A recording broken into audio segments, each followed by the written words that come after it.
আল্লাহর নবী হজরত আয়ুব আলাইসাল্লাম এমন একজন নবী ছিলেন যাকে আল্লাহ তাআলা দুরারোগ্য ব্যাধিতে আক্রান্ত করে কঠিন অগ্নি পরীক্ষায় নিক্ষেপ করেছিলেন, কিন্তু তিনি ধৈর্য অবলম্বন করে ওই পরীক্ষায় উত্তীর্ণ হন।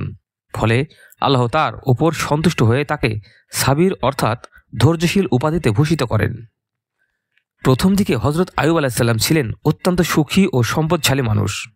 তার ছিল বিপুল ধনসম্পদ, নয়ন বিরাম বাসভবন, বহু সন্তান সন্ততি ও চাকর বাকর। কিন্তু অল্প কিছুকাল পরেই তিনি পরীক্ষায় পতিত হন। তার সমস্ত ধনসম্পদ ও চাকর বাকর তার হাতছাড়া হয়ে যায়। উপরন্তু তার শরীরে কুষ্ঠের মতো এক মারাত্মক চর্মরোগ দেখা দেয়। জিহ্বা ও হৃৎপিণ্ড ছাড়া তার শরীরের কোনো অংশই এ রোগের কবল থেকে মুক্ত ছিল না।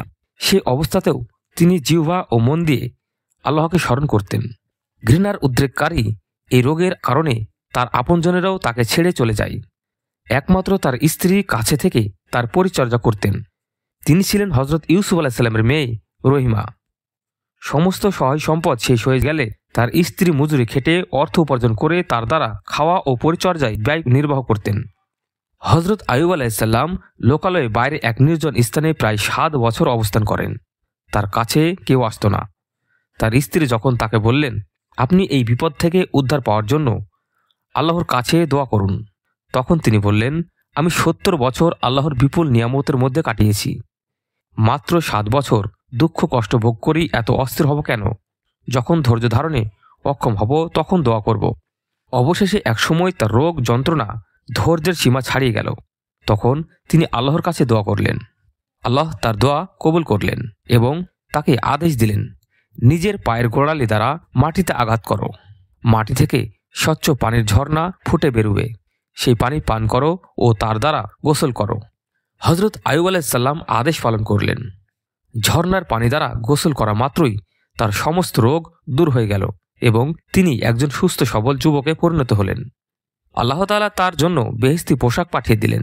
সেই পোশাক পরে তিনি পরিষ্কার জায়গায় বসে রইলেন।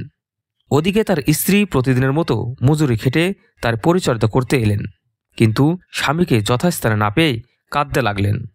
পাশে বসা সুস্থ সবল হজরত আয়ুবকে দেখেও চিনতে পারলেন না। তিনি তাকে জিজ্ঞাসা করলেন, এইখানে যে রোগা লোকটি পড়েছিল তাকে দেখেছেন কি? তাকে কোনো হিংস্র পশু খেয়ে ফেলেছে নাকি? এই আশঙ্কায় তিনি কাঁদতে লাগলেন।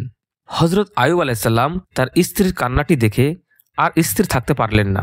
তিনি বললেন, আমি আয়ুব, আল্লাহ আমার দোয়া কবুল করে আমাকে স্বাস্থ্য ফিরিয়ে দিয়েছেন। এরপর আল্লাহ তাকে তার যাবতীয় ধনসম্পদ ও সন্তান সন্ততি ফিরিয়ে দেন।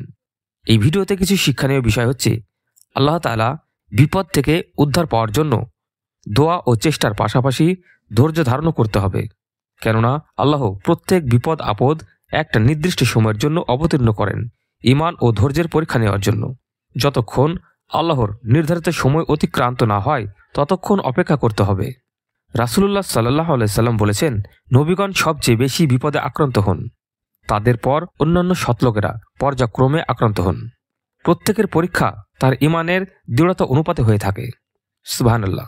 তাই প্রত্যেকটা ঈমানদারকে ধৈর্যের সাথে আল্লাহর কাছে দোয়া করতে হবে এবং ধৈর্য ধারণ করতে হবে। আশা করি ভিডিওটি যদি ভালো লেগে থাকে চ্যানেলটি সাবস্ক্রাইব করে আমাদের পাশে থাকুন পরবর্তী ভিডিও পাওয়ার জন্য। সবাই ভালো থাকবেন এবং সুস্থ থাকবেন। আল্লাহ হাফেজ।